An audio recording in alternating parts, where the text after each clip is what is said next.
Hello everyone, आप सभी को गुड इवनिंग। आप सभी का स्वागत है हमारे इस चैनल पर। आज के इस वीडियो लेक्चर में हम डिस्कस करेंगे जेईई मेन 2024 के मार्क्स वर्सेस परसेंटाइल पर, यानी कितने मार्क्स पर क्या परसेंटाइल बना होगा और एनआईटीज़ में क्या संभावना बनेगी, आईआईटीज़ में क्या संभावना बनेगी, सब पर हम विस्तृत चर्चा करेंगे। आईआईटीज़ में कितने सीट हैं, एनआईटी में कितने सीट हैं, परसेंटाइल होता क्या है, इन सब चीज़ों पर हम विस्तृत चर्चा करेंगे। तो अंत तक वीडियो में बने रहिएगा, लोगों में से शेयर कर दीजिए। चलिए शुरुआत करते हैं आज के इस सेशन को। सबसे पहले हम शुरुआत करते हैं परसेंटाइल से। तो आइए समझते हैं परसेंटाइल को, उसके बाद समझेंगे कि कितने परसेंटाइल के लिए कितना मार्क्स आपको लाना चाहिए, तब एनआईटीज़ की क्या संभावना बनेगी। उसके बाद जेईई एडवांस पर चर्चा करेंगे, आईआईटीज़ में सीट की भी चर्चा करेंगे। तो चलिए शुरुआत करते हैं पार्टीशन वैल्यू पर, यानी परसेंटाइल पर। परसेंटाइल को समझिए। परसेंटाइल एक पार्टीशन वैल्यू है जो डेटा को 100 इक्वल पार्ट्स में बांट देता है। जैसे मीडियन है, ये सेंट्रल टेंडेंसी का मेजरमेंट है, स्टैट का एक टॉपिक है, इसको जानना चाहिए। जैसे median is a partition value which divides the whole data into 2 equal parts, यानी मीडियन जो है पूरे डेटा को 2 बराबर भागों में बांट देता है। उसी प्रकार से क्वार्टाइल 4 बराबर भागों में बांटता है, डेसाइल 10 बराबर भागों में बांटता है। उसी प्रकार से परसेंटाइल है जो डेटा को 100 बराबर भागों में बांट देता है। अब इस परसेंटाइल का मतलब क्या होता है, इसको समझिएगा। जैसे मान लीजिए कि किसी एग्जाम में 10 लाख परीक्षार्थी अपीयर हुआ, मान लीजिए 10 लाख अपीयर हुआ, तब ऐसे सिचुएशन में किसी को अगर 50 परसेंटाइल आता है, 50 परसेंटाइल, परसेंट नहीं बोल रहे हैं, ध्यान दीजिएगा, दोनों अलग अलग वर्ड है। तो इसका मतलब क्या हुआ, तो इस 10 लाख डेटा को अगर आप 100 बराबर भाग में बांटते हैं, 100 बराबर भाग में, तो आप समझिए कि एक भाग बराबर कितना होगा। तो 10 लाख है, 10 लाख है, इसको 100 बराबर भाग में बांटेंगे तो आपको एक भाग हो गया 10,000, एक भाग हो गया आपका 10,000। अब मान लीजिए किसी को 50 परसेंटाइल है, इसका मतलब इससे 50 भाग आगे है, एक भाग बराबर 10,000 है, यानी 5 लाख लड़का आगे है। ऐसे भी सोचिए कि 10 लाख लड़का पेयर हुआ था तो 50 परसेंटाइल मतलब आधा आधी हो गया, यानी 5 लाख इससे आगे है, 5 लाख इससे पीछे है। मान लीजिए किसी को 99 परसेंटाइल आया है, तो इसका मतलब क्या हुआ, तो इसका मतलब हुआ कि इससे एक भाग आगे है, एक भाग आगे है मतलब 10,000 आगे है। तो 99 परसेंटाइल का मतलब ये नहीं हुआ कि आप सबसे टॉप में चले गए। 99 परसेंटाइल का मतलब हुआ कि आपसे 10,000 आगे है। ये कैलकुलेशन किया गया है 10 लाख पर, दूसरे कैलकुलेशन के हिसाब से दूसरे हिसाब में बढ़ जाएगा, 7 लाख, 8 लाख, 9 लाख। तो हम जेईई की बात कर रहे हैं, तो मान के चलते हैं कि इस साल अगर जेईई में 10 लाख लोग अपीयर हुए और किसी को 99 परसेंटाइल आया, तो इस बात का यह अर्थ हुआ कि उससे एक भाग आगे है, यानी 10,000 आगे है। तो 10,000 से पीछे इसका रैंक हो गया। समझ में आ गया बात। अब इसी पार्टीशन वैल्यू जिसको हम परसेंटाइल कर रहे हैं, 100 भाग में बांटने के बाद जो डेटा मिला, उसके आधार पर एनटीए, नेशनल टेस्टिंग एजेंसी, तैयार करती है मार्क्स और परसेंटाइल को, जिसमें मार्क्स को छोड़ देती है, मार्क्स नहीं लिखता है। रिजल्ट जब आप देखते होंगे अपना, तो आपके रिजल्ट में परसेंटाइल लिखा हुआ रहता है। अब उस परसेंटाइल के आधार पर आपको समझ लेना है कि आपका क्या हिस्सा है। जैसे मान लीजिए कि आपका परसेंटाइल आ गया है 80, इसका मतलब ये हुआ कि आपसे 20 भाग आगे है, और 1 भाग कितना है ये डिपेंड करेगा कि कितना लोग अपीयर हुआ था, उसमें 100 से डिवाइड करेंगे तब। जैसे 10 लाख अपीयर हुआ तो 1 भाग 10,000 हो गया। 9 लाख अपीयर हुआ तो 1 भाग 9,000 हुआ। 7 लाख अपीयर हुआ तो 1 भाग 7,000 हुआ। तो 80 परसेंटाइल है, मतलब 20 भाग आगे हुआ। अगर हम 7 लाख पर कैलकुलेशन करते हैं, 7 लाख पर, तो 1 भाग बराबर हो गया 7,000, तो 20 भाग बराबर हो गया 1,40,000, यानी 80 परसेंटाइल है तो आपसे 1,40,000 लोग आगे हैं। लेकिन आप इस बार मान के चलिए कि 10 लाख के आसपास अपीयर हुए हैं, तो हम 10 लाख पर ही सब कैलकुलेशन बताएंगे, 10 लाख पर।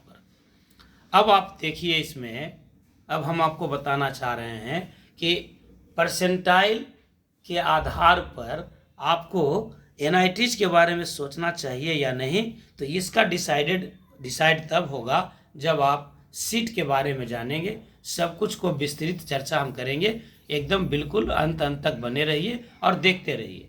तो आइए सबसे पहले हम सीट के बारे में चर्चा कर लेते हैं। सबसे पहले ये आप जानिए कि there are 23 IITs across India. पूरे भारतवर्ष में 23 IIT हैं और सब में एकेडमिक एक्सेलेंस है। हाँ, ये और बात है कि कोई टॉप में है, कोई सेकंड में है, रैंकिंग तो होता है, लेकिन सभी के सभी IITs अपने एकेडमिक एक्सेलेंस के लिए जाने जाते हैं। और ये पूरा भारतवर्ष में +2 के विद्यार्थियों के लिए चैलेंजिंग भरा कंपटीशन होता है अक्रॉस इंडिया। IIT में जाना किसी सपने से कम नहीं होता है, लेकिन अगर आप बढ़िया से तैयारी करेंगे, इसको आप बढ़िया से समझ लेंगे, तो कितना आसान हो जाएगा पढ़ना आपके लिए, ये भी आप समझ लीजिएगा आज के इस लेक्चर में। तो पहले तो आप ये समझ गए कि 23 IIT है पूरे इंडिया में। इसके बाद देखते हैं हम सीट के बारे में। नहीं, पहले आप NIT के बारे में देख लीजिए। तो there are a total of 31 NITs in India. 23 हो गया IIT और 31 हो गया NITs इन इंडिया, जिसमें बीटेक के लिए एडमिशन होता है 4 ईयर कोर्स के लिए। और इन सब NIT में जो एडमिशन होता है, IIT की बात नहीं कर रहे हैं, NIT की बात कर रहे हैं। तो NIT में जो एडमिशन होता है, इसमें NTA स्कोर दे देती है, परसेंटाइल दे देती है, लेकिन काउंसलिंग कराती है जिसका नाम है जोसा काउंसलिंग कराती है। और यही अपना रैंक के आधार पर, जेई मेन के रैंक के आधार पर, जेई मेन के परसेंटाइल के आधार पर NIT को अलॉट करती है। अब आप देखिए कि सीट के बारे में क्या है। तो एज पर द जोसा सीट मैट्रिक्स, जोसा के मुताबिक पूरे IIT में जो सीट की संख्या है वो है 17,385, जबकि NITs में इसकी संख्या है 23,954। हम इसको राउंड फिगर में मान लेते हैं 24,000 और उसको मान लेते हैं 17,385, यानी उसको मान लीजिए 17,000, 18,000 उसको मान लीजिए, इधर 24,000 मान लीजिए। तो 24 और 8 32 10 42,000 अभी तक हुआ, उसमें से और 500 घटा दीजिए, मतलब 41,500। और एक और होता है ट्रिपल आईटीज इंफॉर्मेशन टेक्नोलॉजी के लिए। इसमें भी 7,746 सीट है। तो 42 7 49,000 के आसपास टोटल सीट है। यानी 49,000 को आप राउंड फिगर में 50,000 कर लीजिए, वैसे 49,000 ही हुआ, और बढ़िया से कैलकुलेट कीजिएगा तो हम 50,000 के फिगर पर करते हैं। यानी प्रत्येक वर्ष 50,000 लोग भारत के टॉप इंजीनियरिंग कॉलेजेस से बीटेक का प्रोग्राम करते हैं, जिसमें हम प्राइवेट कॉलेज की बात नहीं कर रहे हैं, डीम्ड यूनिवर्सिटी की बात नहीं कर रहे हैं, स्टेट लेवल इंजीनियरिंग की बात नहीं कर रहे हैं। ये हम बात कर रहे हैं सिर्फ IIT, NIT और ट्रिपल IIT, जो देश के सबसे प्रतिष्ठित प्रौद्योगिकी संस्थान हैं, टॉप लेवल के इंजीनियरिंग कॉलेज हैं। इसमें IIT हो गया, NIT हो गया और ट्रिपल IIT हो गया। तो मोटा मोटी टोटल 50,000 सीट है, और ये सीट कम नहीं है। अब यहाँ पर इस 50,000 में अपना एक स्थान सुरक्षित रखने के लिए आपको कड़ी मेहनत करने की आवश्यकता है। और आगे देखिए,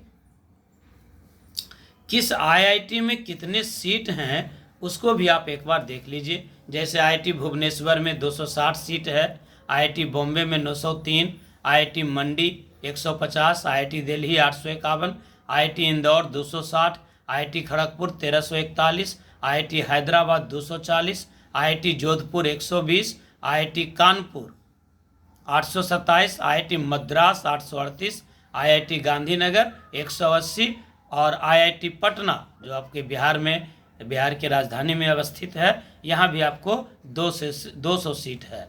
उसके बाद अब आप देखिए IIT पटना के बाद आ जाता है आपको IIT रुड़की जहाँ 970 सीट है, IIT ISM धनबाद में 912 सीट है, IIT रोपड़ में 155 सीट है, IIT BHU बनारस वाराणसी जिसको कहते हैं वहाँ 1090 सीट है, IIT Guwahati 615, IIT Bhilai 120, IIT Goa 90, IIT पालाकाड़ 123, IIT Tirupati भी 120, IIT जम्मू 90, IIT धनबाद 120 और टोटल सीट आप देखें तो 17,385 ये आपका IIT का फिगर है। अब आप देखिए 2024 में जो एग्ज़ाम हुआ JEE मेन का 2 सेशन में, जनवरी और अप्रैल सेशन में, इसमें हम आपको मार्क्स के आधार पर परसेंटाइल को क्लासिफाई करने का प्रयास करेंगे। यहाँ से आप निश्चित रूप से बूस्टअप होंगे कि कितना मार्क्स लाएंगे तो किस स्थिति में कहाँ पहुँचेंगे। 2024 के आधार पर आप 2025 का तैयारी कीजिएगा तो बहुत ही अच्छा रहेगा। एक्सपेक्टेड मार्क और JEE परसेंटाइल पर आप देखिए। सबसे पहले देखिए जो सबसे टॉप लोग हैं उनके परसेंटाइल को देखिए। आप जानते हैं कि 300 मार्क्स का एग्ज़ाम होता है, JEE मेन की हम बात कर रहे हैं, तो परसेंटाइल के आधार पर रैंक और मार्क्स को देखिए। तो अगर कोई विद्यार्थी 300 मार्क्स में 292 से 286 के बीच में लाता है तो उसका रैंक आपको 12 से 19 के बीच में होगा। टॉप वाला का तो मान लीजिए कि 300 से 300 हो गया, वो 100 परसेंटाइल हो गया। उसमें भी बहुत सारे लोग टैली ब्रेकर में आ जाते हैं, तो हम उसकी बात छोड़ देते हैं, टॉप 10 को हटा देते हैं। तो 12 रैंक से 20 रैंक के बीच जिसको आया है, 12 से 20 रैंक के बीच, उसका परसेंटाइल हो गया 99.998, 99.99 परसेंटाइल। उसको आप मत देखिए, उसको देखिएगा तो थोड़ा सा आपके मन में संदेह हो जाएगा कि इतना मेरा आएगा कि नहीं आएगा। उसके मार्क्स को देखिए 286 से 292। अब आपको यहाँ समझने वाली बात यह है कि लगभग एक क्वेश्चन बनाएंगे तो आपको 4 नंबर मिलेगा और एक गलत करेंगे तो -1 नंबर होगा। तो हम सही क्वेश्चन पर विचार करते हैं, यानी 4 नंबर पर विचार करते हैं, मतलब एक क्वेश्चन पर विचार करते हैं। और 286 से 292 को अगर हम राउंड फिगर में लेके चलते हैं तो ये 70 से लगभग 70 सवाल से लगभग 71-72 सवाल के आसपास में आता है, यानी 70 प्रॉब्लम्स बनाते हैं तो आपको टॉप 20 में आ जाना है, टॉप 20 में आ जाना है रैंक में। 75 सवाल में आपको पूरा 300 नंबर हो जाता है। 25-25 सवाल पूरा, 25 तिहाई 75, यानी एक पेपर में आपको 25 सवाल हो गया 100 नंबर का। 100 नंबर मैथ में 25 सवाल, 100 नंबर फिजिक्स में 25 सवाल, 100 नंबर केमिस्ट्री में 25 सवाल। तो 75 सवाल में आप 72 बनाते हैं तो आपका ये रैंक आता है। अब उसके नीचे चलते हैं। 42 यानी 23 से 42 रैंक लाने के लिए 280 से 284 के बीच आपको नंबर लाना होगा, यानी 70 सवाल, 65 से 70 सवाल के बीच में। यहाँ पर आइए, फिर आप अगर 279 नंबर लाते हैं, 268 से 279 नंबर लाते हैं तो आप 100 के आसपास रैंक में रहेंगे। यहाँ पर भी आपको देखना होगा। अभी सब जा रहा है 99.99%, सब डेसिमल में भाग रहा है, डेसिमल में। तो अब उसको आप देख सकते हैं। और आगे देखिए, हम बात करते हैं एक एवरेज स्टूडेंट का जिसको NIT में जाने का सपना है। वो एवरेज स्टूडेंट अपने आप को किस रूप में तैयारी करे कि वहाँ पहुँच जाए। तो हम ये एक बेहतरीन डेटा आपके सामने रख रहे हैं, आप इसको पकड़िए। 160 से 174 इसको पकड़िए। जिसमें आपका रैंक होगा 11,000 से 16,000 के बीच में, और परसेंटाइल आपको चाहिए 98 परसेंटाइल, यानी 98 परसेंटाइल के अप्रॉक्स में आप लाते हैं तो आपका रैंक आपका 11,000 से लेकर के 16,000 के बीच में रह सकता है। यानी मार्क्स आपको लाना होगा 160 से 174। अब यहाँ से इंटरेस्टिंग हो जाएगा। अब 160 से 174 का मतलब, अगर हम 160 की बात करते हैं तो इसका मतलब ये हो गया कि आपको कितना सवाल बनाना है भाई, तो 40 सवाल बनाना है, 40। अब 40 प्रॉब्लम का मतलब क्या हो गया, 40 प्रॉब्लम का मतलब हो गया कि एक चैप्टर में एक सब्जेक्ट में आपको 10 सवाल हुआ। अब यहाँ से आपको एनर्जी क्रिएट होगा, ध्यान से समझिएगा।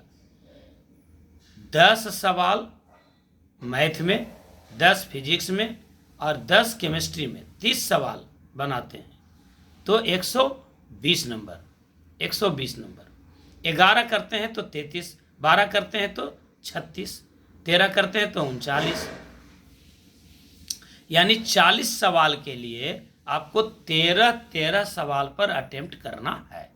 यानी 13 सवाल पर अगर अपने आप को केंद्रित करते हैं, यहाँ से आपको एकदम समझने की ज़रूरत है। 13 सवाल पर आप केंद्रित करते हैं तो आपको 39 सवाल बनेगा, यानी 40 सवाल के आसपास आप जाते हैं। अब इस 40 का स्ट्रेटजी सीखिए, 40 नंबर का स्ट्रेटजी सीखिए, 40 प्रॉब्लम का, और देख लीजिए यहाँ पर आपको रैंक कितना आ रहा है, हम समझ लीजिए। 40 सवाल में आपको 160 मार्क्स आएगा, जहाँ पर रैंक 11,000 से 16,000 के बीच में है। ध्यान रखिएगा इसको। अब हम इसको एक्सप्लेन करते हैं जरा सा। अब आप देखिए, 40 सवाल पर अपने आप को फोकस करते हैं तो हम 13 मान के चलते हैं, 13 × 3। इसका मतलब क्या हो गया कि 25 सवाल टोटल था और आप आ गए 13 पर, यानी 50% सिलेबस पर आ गए। यानी 50% की बात अगर आप करते हैं तो आपको टॉप का NIT मिलना तय है, टॉप क्लास का NIT मिलना तय है। अब झूठ मूठ का इधर उधर पढ़ते रहने से, भटकते रहने से कुछ हासिल नहीं होने वाला। आपको टारगेट करना है कि हम कैसे 15 सवाल पहुँचे मैथ में, कैसे 15 पहुँचे फिजिक्स में, कैसे 15 पहुँचे केमिस्ट्री में। 15 इसलिए कर रहे हैं कि 13 बोलने में अच्छा नहीं लग रहा है, आपको तो 13 में काम चल जा रहा है, लेकिन हम 15 कर रहे हैं। तो 13 की बात हम करते हैं, तब आपका रैंक आता है 11,000 से लेकर के 16,000 तक। अब 13 सवाल बनाने में आपको स्ट्रेटजी बनाने की ज़रूरत है।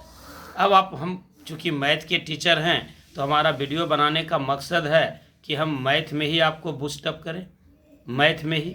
अब आप देखिए, अलजेब्रा से लगभग 4 से 5 सवाल है, कैलकुलस से लगभग 8 से 9 सवाल है, वेक्टर और 3D से लगभग 3 से 4 सवाल है, प्रोबेबिलिटी से लगभग 2 से 3 सवाल है, ट्रिग्नोमेट्री से लगभग 2 सवाल है। इसके बाद और रिमेनिंग टॉपिक भी बहुत सारी चीज़ें हैं। तो आप इसमें पकड़िए कि 4 और 10 अलजेब्रा और कैलकुलस 14 तो यहीं पकड़ा जाता है, लेकिन 100% किसी को बनाना बड़ा मुश्किल है। तो पर सिलेबस में जितना भी चैप्टर है इस सब पर आप इक्वली फोकस कीजिए और प्रयास कीजिए कि हम 50% पर आ जाए। अब एक और स्ट्रेटजी समझिए, एक और डेटा समझिए। अब हम मैथ के सिलेबस को 11-12 की भाषा में समझते हैं और उसके आधार पर तैयारी करने का प्रयास करते हैं। तो ऐसा देखा गया है आमतौर पर कि 11th से लगभग 40 to 45% सवाल रहता है और 12 से लगभग 60%, 55 से 60% मानते हैं। हम दोनों को ऑन एवरेज 50% मान के चलते हैं कि 50% आप 11th कीजिए और 50% 12 कीजिए। तो आपके पास ऑप्शन कितना हो जा रहा है, 50% अगर आप 12 के सिलेबस पर अभी आप फोकस कर रहे हैं, अगर आपको लगता है कि आपका 11th खराब हो गया है तो 11th के बेसिक को ध्यान में रखते हुए अगर 12 पर फोकस करते हैं तो एटलीस्ट 50% प्रॉब्लम वहीं से है, यानी 15 सवाल आपको यहीं से है और इसमें से आपको 13 पकड़ लेना है और NIT में घुस जाना है। यही बताने का मकसद था हमको, इस वीडियो बनाने का मकसद ये था। तो यदि आप 12 में हैं, मेरे यहाँ पढ़ रहे हैं, तो आपको एकदम हम ये सलाह देते हैं कि 12 के सिलेबस में आप पूरी बात पर पकड़ लीजिए, क्योंकि आपको दुगना ऑप्शन मिल रहा है, 200 ऑप्शन मिल रहा है परसेंट। जैसे +2 में आपको 100 नंबर के सवाल में 200 नंबर के सवाल अवेलेबल हैं, उसी प्रकार से आपको यहाँ मिल रहा है। अब आप थोड़ा सा एक डेटा पर और आइए जहाँ पर आपकी आंखें खुलेगी, थोड़ा सा पेशेंस रखे रहिए। अब आप इस डेटा पर फोकस कीजिए, यानी 97 परसेंटाइल पर अब आप फोकस कीजिए, जहाँ पर रैंक आपका 22,000 से 32,000 है और मार्क्स आपका 132 से 148 के बीच में है। 132 से 148 के बीच में हम एक एवरेज वैल्यू मान लेते हैं 140 मान लीजिए। तो 140 का मतलब कई सवाल हो गया, जोड़िए, एक सवाल मतलब 4 नंबर, तो 30 सवाल हो गया 120, 35 सवाल, 35 क्वेश्चन आप बनाते हैं तो आपको 140 और 32,000 रैंक आएगा। 32,000, जहाँ NIT में आप सीट देखे थे 31,000, NIT सुनिश्चित करने के लिए बात कर रहे हैं। तो अब हम सवाल आ गए 35 पर। 35 में यानी तीनों सब्जेक्ट मिला करके 35 सवाल बनाना है। इसका मतलब एक सब्जेक्ट में हो गया 12 सवाल, 12 तिहाई 36 ऑन एवरेज।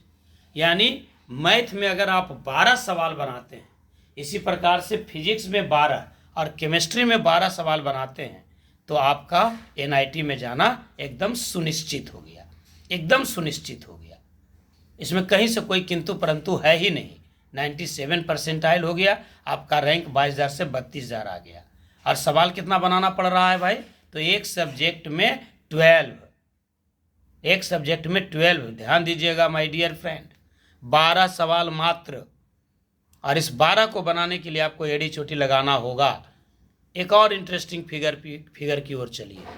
अब हम सीधे आ जाते हैं 17,000 IIT के सीट को घटा देते हैं, तो 31,000 NIT और 17,000 लोग जो एडवांस में क्वालिफाई करेंगे, वो मान लेते हैं कि वो IT में चले गए। तो 31,000 और 17,000 यानी 48,000 रैंक अगर आपका आता है, तब क्या सिनेरियो बनता है? तो सिनेरियो बनता है, आप इसको देखिए, ये वाला 95 परसेंटाइल, 95 परसेंटाइल में आपका रैंक रहेगा 44,000 से 54,000, जहां आप रिस्क में हैं, लेकिन सिक्योरिटी तो है। टॉप कॉलेज नहीं होगा, टॉप ब्रांच नहीं होगा, लेकिन NIT मिलेगा। तो हम इस पर चर्चा करते हैं सबसे मिनिमम पर, सबसे मिनिमम पर 95 परसेंटाइल के आसपास में हम आ गए हैं, जहां पर मार्क्स चाहिए 110 के आसपास, 110 से 120 के आसपास, 110। यानी अब आप 25 सवाल के रेंज में आ रहे हैं, 30 सवाल के रेंज में आ रहे हैं, 25 से 30 सवाल, यानी हम 30 को मोटा मोटी मान लेते हैं। तो 30 चौका 120, यानी 30 सवाल बनाते हैं तो आपको NIT में एडमिशन तय है। और 30 सवाल का मतलब हुआ एक सब्जेक्ट में 10, मैथ में 10, मैथ फिजिक्स में 10 और केमिस्ट्री में 10। अब आप 25 से 10 सवाल पर आ गए। अब आप सोचिए कि आपको किस रूप में तैयारी करना है कि हम 10 मार ही दें, अलजेब्रा से 4 पकड़ लें, कैलकुलस से 5 पकड़ लें, 2 वेक्टर से पकड़ लें, एकदम क्लियर है। 3D से शॉर्टेस्ट डिस्टेंस पकड़ लें, 4 नंबर क्लियर है। एक और अलग वीडियो बनाएंगे जिसमें हम इस 95% पर 95 परसेंटाइल पर जो मार्क्स आएगा उस पर हम स्ट्रेटजी तैयार करेंगे, उस पर सब्जेक्ट वाइज तैयार करेंगे, टॉपिक वाइज कंटेंट तैयार करेंगे और आपके सामने रखेंगे।